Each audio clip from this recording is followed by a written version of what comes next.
जय हिंद दोस्तों। स्वागत है आप सभी का आपके अपने परिवार द लॉजिकल साइंस में। मैं हूं आलोक सिंह आतिश और आज के इस वीडियो सेशन में हम लोग डिस्कस करने वाले हैं एनसीईआरटी 6 से लेकर के 10 तक के साइंस को किस तरह से पढ़ा जाए ताकि पूरा सिलेबस कवर हो जाए, क्योंकि बहुत सारे लोग इसको पढ़ने का जो तरीका अपनाते हैं वो कहीं ना कहीं गलत है और बहुत ज़्यादा टाइम टेकन है। तो आइए बिना अपने समय को गंवाए हुए शुरू करते हैं आज के इस सेशन की और देखते हैं एग्जाम रेलेवेंट क्या कुछ सीख पाते हैं। मेरे मित्र, हम लोग का जो टॉपिक है वो टॉपिक है कि एनसीईआरटी 6 से लेकर के 10 तक का जो साइंस सिलेबस है इसको कैसे कवर किया। आप सबों के मन में पहला सवाल आ रहा होगा कि गुरुजी हम एनसीईआरटी 6 से लेकर के 10 तक का साइंस कवर क्यों करेंगे। तो मेरे मित्र, मैं आप सबों को बताना चाहूंगा, चाहे आप कॉम्पिटिटिव एग्जाम की तैयारी करने में बिगिनर्स हैं या आप लंबे समय से तैयारी कर रहे हैं, इस दोनों से कोई मतलब नहीं। अगर आप कॉम्पिटिटिव एग्जाम के सिलेबस को देखेंगे तो कहीं ना कहीं उसमें जो आपको सिलेबस मिलता है जनरल साइंस का, उसमें क्या लिखा हुआ रहता है, CBSE pattern up to 10th। यह आपको क्या लिखा हुआ मिलता है, life science up to 10th। मेरे मित्र, यहाँ पे जो आपको ये अप टू 10 तक का सिलेबस मिलता है सीबीएसई पैटर्न लिखा हुआ, एक्चुअली में यहाँ पे किसकी बात की जा रही होती है, ये एनसीईआरटी की बात की जा रही है। और हम लोग बहुत लंबे समय से सोचते रह जाते हैं कि हाँ कॉम्पिटिटिव एग्जाम देना है तो एनसीईआरटी पढ़ना तो पड़ेगा, लेकिन कब पढ़ेंगे इसका कोई निश्चित नहीं होता है। तो कहीं ना कहीं आज के इस वीडियो सेशन में हम लोग इन्हीं सारी चीजों को डिस्कस करेंगे कि इसको पढ़ना जरूरी क्यों है, पढ़ने के लिए स्मार्ट अप्रोच क्या होना चाहिए और गलत तरीका क्या आप लोग अपना रहे हैं।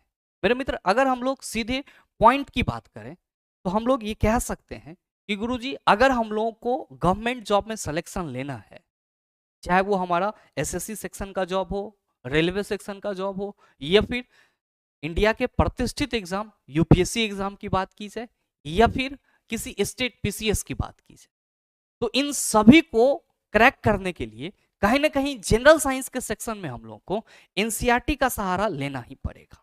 कहीं ना कहीं हम लोगों को एनसीईआरटी का सहारा लेना ही पड़ेगा। अब सवाल ये है कि गुरुजी ये जो एनसीईआरटी है इसको हम लोग पढ़ कैसे सकते हैं। यहाँ पे आपको कुछ चीजों का ख्याल रखना। मेरे मित्र, जब हम लोग बात करते हैं एनसीईआरटी साइंस पढ़ने की तो बहुत सारे मित्र यहाँ पे क्या सोचना शुरू कर देते हैं कि हम 6 का पहले पढ़ेंगे, फिर 7th पढ़ेंगे, फिर 8 पढ़ेंगे और फिर 9th पढ़ेंगे और फिर 10th पढ़ेंगे। मेरे मित्र, यहाँ पे मैं आप सबों को समझाना चाहूंगा कि इंडियन गवर्नमेंट के द्वारा जो 6 से लेकर के 12 तक का सिलेबस डिजाइन किया गया है उसमें घुमा फिरा के एक ही चीजों को पढ़ना रहता है। बस उसका जो एक्सप्लेनेशन होता है वो स्टैंडर्ड के लेवल से कम या ज्यादा रहता है।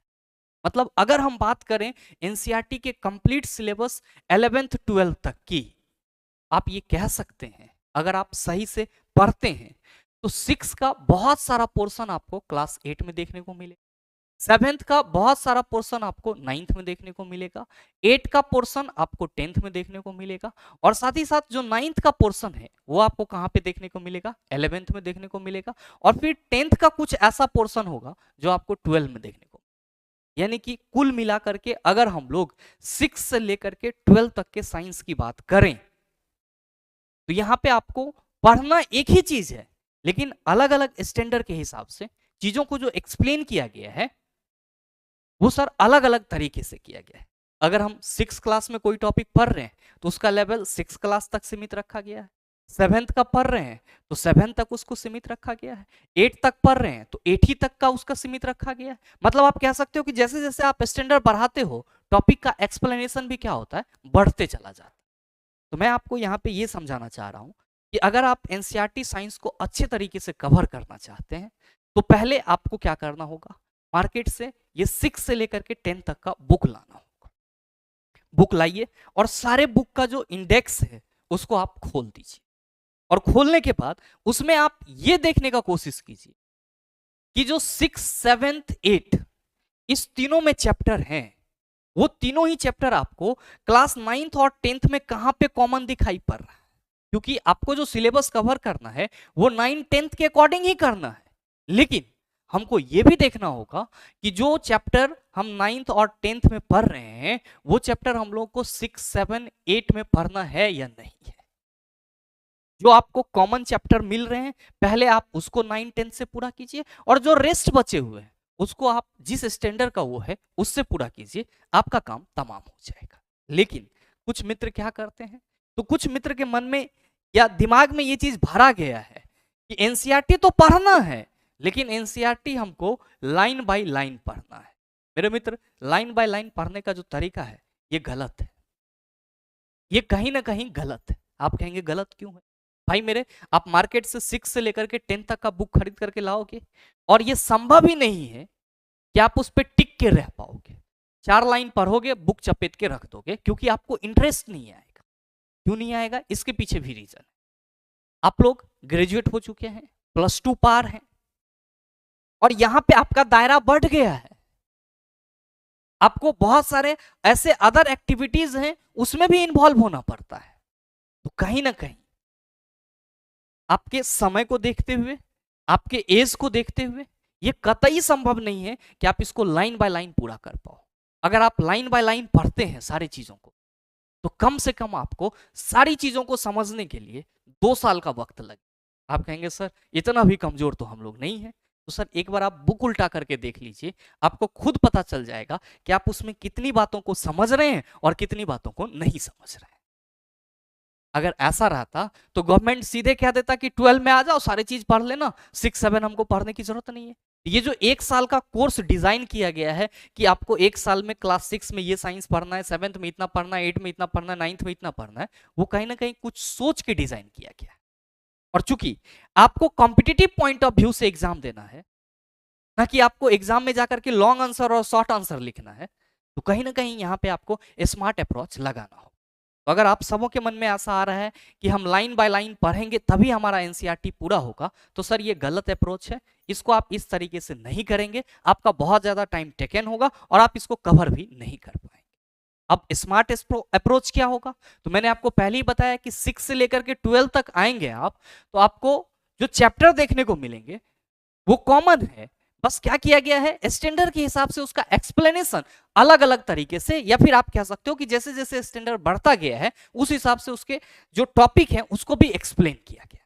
तो हमको पहले क्या करना है, हमको पहले बुक लाना है सर, और अगर आपके पास बुक अवेलेबल है तो अच्छी बात है। बुक लाना है और बुक का 6, 7, 8 और साथ ही साथ 9th और 10th तीनों जितने भी आपका पांचों बुक हैं सभी का आप इंडेक्स खोलेंगे और देखेंगे कि 6, 7, 8 में जो कॉमन चैप्टर हैं उसको आप पहले एक बार लिख लेंगे और उसको एनसीईआरटी के 9, 10 से पूरा कर लेंगे। और उसके बाद जो 6, 7, 8 में आपको रेस्ट चैप्टर बचेगा उसको आप अलग से पूरा करेंगे। पढ़ने के बाद आप क्या करेंगे, तो सर आप नोट्स जरूर बनाएंगे, नोट्स जरूर बनाएंगे। नोट्स बनाने से फायदा होगा कि आपको जब कभी भी लाइफ में दोबारा से रिवाइज करने की जरूरत पड़ेगी, आप सिर्फ नोट्स पढ़ेंगे, चीजें आपके माइंड में खटखट याद होते चला जाएगा। क्योंकि अगर आप एक बार अच्छे से पढ़ लेते हैं ना, एक बार पढ़ाई ऐसा चीज है कि आप अच्छे से कर लेते हैं, तो बार बार आपको पूरा नहीं पढ़ना पड़ता है, सिर्फ रिवाइज करना पड़ता है। तो पढ़ने के बाद आप इसका नोट्स जरूर बनाएंगे, ये आपके लिए बहुत ही फायदेमंद रहेगा। तो अगर हम लोग अब बात करें किसकी सर, अगर हम लोग बात करें एनसीईआरटी पढ़ने के स्मार्ट अप्रोच की, एनसीईआरटी पढ़ने के स्मार्ट अप्रोच की, स्मार्ट अप्रोच की, तो स्मार्ट अप्रोच आपका क्या होगा, स्मार्ट अप्रोच होगा आपका कि पहले जो सबसे पहला काम करना है, कॉमन चैप्टर, पहले हमको कॉमन चैप्टर पूरा कर लेना है। किस किस क्लास के बुक से, 9th और 10th के बुक से। ये कॉमन चैप्टर हमको कहां से उठाना है, तो देख लेना है कि 6 में क्या है, 7th में क्या है, 8 में क्या है। फिर क्या करना है, तो पहले तो सर इसको हम पढ़ेंगे और उसके बाद हम नोट्स बनाएंगे। उसके बाद क्या करेंगे, नोट्स बनाएंगे। आप कहेंगे गुरुजी हमारा तो थ्योरी कवर हो जाएगा, लेकिन अभी जो हाल ही में एग्जाम हुआ है उसमें तो सर एकदम भर भर के एनसीईआरटी के क्वेश्चन हूबहू पूछे गए हैं। तो एनसीईआरटी क्वेश्चन करना जरूरी नहीं है, बिल्कुल जरूरी। पढ़ने के बाद नोट्स आपने बनाया, तो नोट्स बनाने के बाद जो आपको क्वेश्चन करना है वो क्वेश्चन भी एनसीईआरटी का ही करना है। अब बहुत सारे मित्र यहाँ पे भी फेलियर नजर आते हैं, इसलिए क्योंकि वो जब करने बैठते हैं तो सिर्फ एक्सरसाइज का 1-2 क्वेश्चन कर लिए और हो गया। अब आपके मन में आ रहा होगा कि गुरुजी क्या हमको शॉर्ट आंसर टाइप क्वेश्चन भी करना होगा, लॉन्ग आंसर टाइप क्वेश्चन भी करना होगा, very short answer type question भी करना होगा? मेरे मित्र नहीं करना होगा। पहले तो आपका कंसेप्ट क्लियर होना चाहिए, उसके बाद आपने नोट्स बना लिया। अब अगर हम क्वेश्चन करने की बात करें, अब अगर हम क्वेश्चन करने की बात करें, तो सर आपको जो क्वेश्चन करना है वो एक्सरसाइज के अंदर का क्वेश्चन करना, एक्सरसाइज के अंदर का क्वेश्चन करना। अब सवाल आएगा कि सर एक्सरसाइज के अंदर में तो हमको अलग अलग टाइप के क्वेश्चन मिलेंगे, थ्योरेटिकल भी मिलेंगे, न्यूमेरिकल भी मिलेंगे, तो हम किसको करेंगे? तो मेरे मित्र यहां पे आपको ध्यान में रखना है कि आपको कंपटीशन एग्जाम देना है, आप एक प्रतियोगी विद्यार्थी हैं, आप एकेडमिक स्टूडेंट नहीं हैं। और अगर आप सिंसियरली ढंग से अच्छे से पढ़ाई करते हैं तो जो क्वेश्चन आपसे पूछा जाएगा कि इसका जवाब, तो उसका तो जवाब आप आसानी से दे सकते हैं क्योंकि आपका कंसेप्ट आपके माइंड में है। लेकिन जो आपके कॉम्पिटिटिव पॉइंट ऑफ व्यू से बेहतर होगा वो क्या होगा? तो एक्सरसाइज के अंदर जो न्यूमेरिकल क्वेश्चन आपको देखने को मिल रहे हैं, एक्सरसाइज के अंदर जो न्यूमेरिकल क्वेश्चन देखने को मिल रहे हैं, सर आप सिर्फ न्यूमेरिकल करें। एक्सरसाइज के अंदर का जो क्वेश्चन करना है वो सिर्फ और सिर्फ न्यूमेरिकल क्वेश्चन करना है, थ्योरेटिकल क्वेश्चन आपको नहीं करना है। हाँ, अगर आपको एक्सरसाइज के अंदर एक दो ऑब्जेक्टिव क्वेश्चन देखने को मिल रहा है तो सर आप उसको भी कर सकते हैं, कोई बुराई नहीं है। तो पढ़ने के बाद एक्सरसाइज के अंदर का सिर्फ और सिर्फ ऑब्जेक्टिव या न्यूमेरिकल क्वेश्चन करना है, थ्योरेटिकल क्वेश्चन नहीं। अब दूसरा चीज, अब आएंगे जब आप, तो एक्सरसाइज के अंत में भी आपको कुछ क्वेश्चन दिया हुआ रहता है, एक्सरसाइज के अंत में भी आपको कुछ क्वेश्चन दिया हुआ रहता है। सर उस क्वेश्चन में से आपको सिर्फ ऑब्जेक्टिव करना है, सिर्फ ऑब्जेक्टिव करना है। एक्सरसाइज के अंदर में जो आपका, सॉरी अंत में जो क्वेश्चन है उसमें से सिर्फ और सिर्फ ऑब्जेक्टिव करना है। अब वो चाहे ऑब्जेक्टिव हमारा थ्योरेटिकल पोर्शन से रिलेटेड हो, न्यूमेरिकल पोर्शन से रिलेटेड हो, या फिर डायग्राम से संबंधित हो, जो भी आपका टाइप है जिससे भी रिलेटेड है, उन सभी ऑब्जेक्टिव को आपको एक्सरसाइज के अंत वाले को करना है। और मेरे मित्र इसके बाद आपको अपने तैयारी में चार चांद लगाने के लिए जो सभी चैप्टर का एग्जाम्पलर क्वेश्चन है ये करना है। मेरे मित्र अगर आप इतना कर लेते हैं तो यकीन मानिए साइंस का पेपर किसी भी एग्जाम का हो, धमाका आपका होगा। लेकिन आपको करना क्या होगा? तो सर पहले आपको कॉमन चैप्टर इसमें से छांटना होगा। जो कॉमन चैप्टर है उसको 9-10 के सिलेबस से आपको कंप्लीट करना होगा, उसका नोट्स बनाना होगा। नोट्स बनाने के बाद एक्सरसाइज के अंदर का क्वेश्चन ऑब्जेक्टिव या न्यूमेरिकल जो भी मिल रहा है उसको करेंगे। एक्सरसाइज के अंत में जो सिर्फ ऑब्जेक्टिव क्वेश्चन है उसको करेंगे और फिर आप एग्जाम्पलर क्वेश्चन लगाएंगे। इतना आप कर लीजिए और आप किसी भी एग्जाम में बैठिए, साइंस का धमाका आपका होगा सर, इसकी 100% गारंटी है। लेकिन इतना आपको करना होगा, अगर आप इसमें चूकते हैं तो कहीं ना कहीं ये फॉल्ट आपका रहेगा। आप कहेंगे कि चलो सर ये सब तो ठीक है, लेकिन फिर भी हमको तो एक समस्या न्यूमेरिकल का रह जाएगा, क्योंकि अमूमन बहुत सारे मित्र रेलवे एग्जाम के लिए तैयारी कर रहे होते हैं या फिर एसएससी एग्जाम में भी आपको न्यूमेरिकल क्वेश्चन देखने को मिलता है। तो सर ये न्यूमेरिकल कैसे होगा? तो मेरे मित्र न्यूमेरिकल भी आप एनसीईआरटी से ही करेंगे। यहाँ पे आपको एक्सरसाइज के अंदर तो न्यूमेरिकल क्वेश्चन देखने को मिल ही जाएंगे, साथ में एक्सरसाइज के बाद भी आपको एग्जाम्पल के तौर पे कुछ क्वेश्चन देखने को मिलते हैं। तो जो आपका एग्जाम्पल न्यूमेरिकल है, जो आपका एग्जाम्पल न्यूमेरिकल है और जो एक्सरसाइज न्यूमेरिकल है, इसको आप जरूर करेंगे। न्यूमेरिकल से आप भागेंगे नहीं, अगर आप भाग जाएंगे तो फिर आपकी तैयारी नहीं हो पाएगी।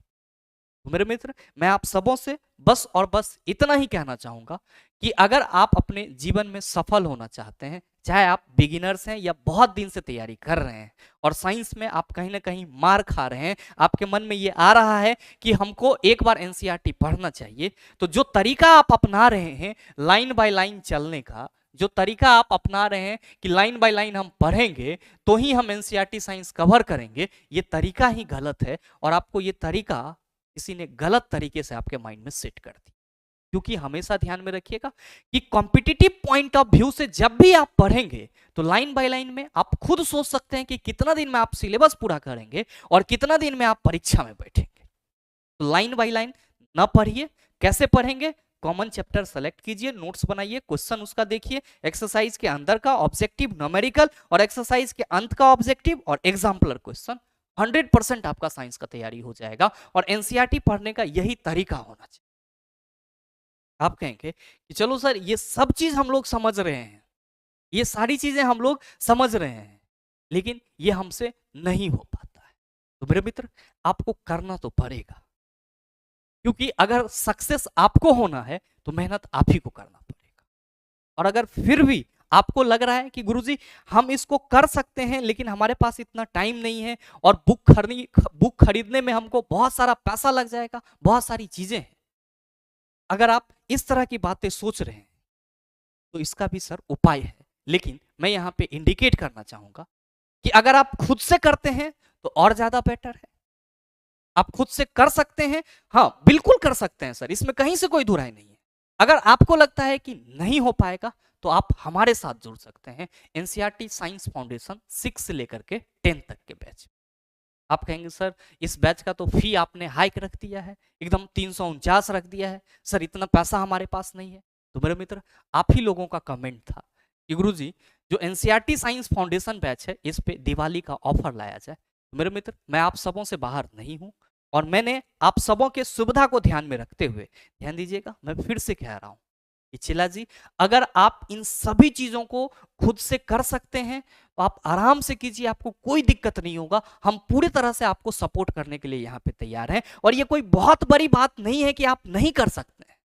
लेकिन अगर आपके मन में थोड़ा भी दुविधा लग रहा है कि सर अपने से करेंगे तो हमको कुछ आइडिया नहीं लग पाएगा, हम क्या पढ़ेंगे क्या नहीं पढ़ेंगे और इतना सारा चीज हमसे नहीं हो पाएगा, तो आप हमारे साथ जुड़ सकते हैं। हमारे कोर्स में आपका स्वागत है। और साथ ही आप सबों का कहीं ना कहीं ऑफर का वेट था कि गुरुजी दिवाली ऑफर आप एनसीईआरटी साइंस फाउंडेशन के लिए दीजिए। तो भाई मेरे, मैं आपको बताना चाहूंगा कि एनसीईआरटी साइंस फाउंडेशन बैच का फी 349 है, जिसको मैंने इस दिवाली ऑफर में हटा दिया है। और आप सबों के सुविधा के लिए जो आपका दिवाली ऑफर है आपके एनसीईआरटी साइंस फाउंडेशन बैच का, वो आप सभी देख रहे होंगे कि अभी आपको ये बैच जो है वो कितना में मिल रहा है, 201 में मिल रहा है। बहुत सारे मित्रों को चीजें यहाँ पे नहीं दिखाई पड़ रही होगी, तो कोई बात नहीं है सर, थोड़ा सा हम ब्राइटनेस यहाँ पे कम कर देते हैं, थोड़ा सा ब्राइटनेस कम कर देते हैं ताकि चीजें आपको विजिबल हो जाए। अब आपको सभी चीजें दिख रहा है। ध्यान दीजिएगा कि पहला चीज जो आपको इस एनसीईआरटी 6 से लेकर के 10th साइंस फाउंडेशन बैच में पढ़ाया जाएगा, उसके लिए अप्रोच क्या रहेगा। तो जो मैंने आपको अप्रोच बताया है वो सेम अप्रोच रहेगा। हम आपको यहाँ पे लाइन बाय लाइन नहीं पढ़ाएंगे, और अगर आप लाइन बाय लाइन सोच करके जुड़ना चाहते हैं तो सर मत जुड़िए, क्योंकि हम आपको कंपटीशन पॉइंट ऑफ व्यू से तैयार करना चाहते हैं, ना कि एकेडमिक पॉइंट ऑफ व्यू से तैयार करना। तो यहां पे आपको लाइन बाय लाइन चीजें नहीं मिलेगी, जो अप्रोच मैंने बताया है उसी अप्रोच के साथ आपको क्लासेस मिलेगी। अगर हम मान लो सपोज करो कि लाइट चैप्टर हम पढ़ रहे हैं, तो लाइट चैप्टर आपको 8 में पढ़ने के लिए है, थोड़ा सा इसका डिस्क्रिप्शन 6 में भी है, 7th में भी है। तो हम आपको जो पढ़ाएंगे वो जो सिलेबस होगा वो 6 से लेकर के 10 तक का होगा। ऐसा नहीं है कि हम आपको अलग से 6 क्लास का पढ़ाएंगे, 7th का अलग पढ़ाएंगे, 10th का अलग पढ़ाएंगे, ऐसा कतई नहीं होगा। हम आपको जो भी चैप्टर पढ़ाएंगे उसमें हमारा कंसेप्ट 6 से लेकर के 10 तक का पूरा निचोड़ रहेगा। हाँ, कुछ चैप्टर जो आपका रेस्ट बच जाएगा, जैसे कि मैंने अभी जस्ट आपको बताया है कि कॉमन चैप्टर को पहले करना है और जो चैप्टर बच जाएगा उस चैप्टर को बाद में करेंगे। तो सर वही कंसेप्ट आपको इस बैच में देखने को मिलेगा। पहले आपको जो कॉमन चैप्टर है वो कराया जाएगा और फिर जो रेस्ट चैप्टर आपके 6, 7, 8 में बच रहे हैं उसको कराया जाएगा। तो आपका ये स्मार्ट अप्रोच तरीका हो जाएगा और यहाँ पे आप सिलेबस को भी अच्छे ढंग से कवर कर पाएंगे।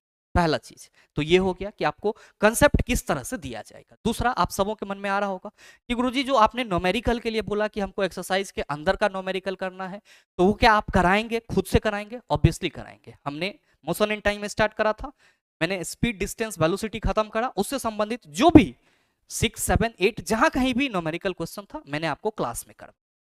तो सर आपको यहाँ पे एक्सरसाइज के अंदर का जो न्यूमेरिकल क्वेश्चन है वो तो करवाया ही करवाया जाएगा, साथ में न्यूमेरिकल क्वेश्चन का प्रैक्टिस हम खुद करवाएंगे, आपको बहुत ज्यादा परेशान होने की जरूरत नहीं है।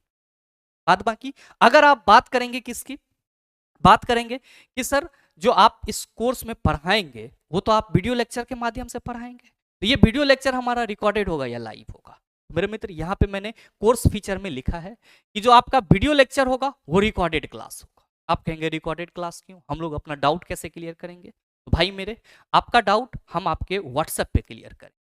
रिकॉर्डेड क्लासेस इसलिए दिया जाएगा क्योंकि इसमें टाइम की बचत होती है। लाइव क्लासेस में आप ही लोग का दिक्कत रहता है। आप लोग बोलते तो हैं कि लाइव क्लास में सर हम आएंगे, लेकिन लाइव क्लास में कितना बच्चा इनरोल रहता है? तो सर 5, 8, 7। तो कहीं ना कहीं वो टाइम टेकन होता है, और साथ में क्या होता है सर? तो सर बोरिंग भी होता है कि बच्चे हैं नहीं, आप लगातार बोल रहे हैं, तो वो दिक्कत होता है। रिकॉर्डेड में क्या होता है कि आपको क्लासेस जो है वो पर डे 8 से 9 के बीच में मिल जाता है। पहले तो नोटिफिकेशन नहीं जाती थी, क्योंकि मेरे को खुद आइडिया नहीं था। अब आपको नोटिफिकेशन भी मिल जाती है कि आपकी क्लासेस जो है इतने टाइम में अपलोड हो जाएगी। तो आपका क्लासेस का जैसे ही अपलोड होगा आपको नोटिफिकेशन मिल जाएगी। आपको जब कभी भी समय मिलेगा आप अपने फोल्डर में जाएंगे, क्लासेस देख सकते हैं, वहां पे क्लासेस भरी पड़ी रहेगी। तो रिकॉर्डेड क्लासेस मिलेगा, पहला चीज। दूसरा, जैसे ही क्लास आपका कोई भी चैप्टर खत्म होता है तो उस चैप्टर का पीडीएफ आपको 1-2 दिन में, यानी कि जब तक वो टाइप हो जाता है, क्योंकि मैं आपको बोर्ड पे लिखा हुआ दूंगा तो सर वो फिर खिचड़ी हो जाएगा। क्योंकि इस कोर्स में मैं चाहता हूं कि जो कुछ भी मेरे से बेटर हो पाए वो करें।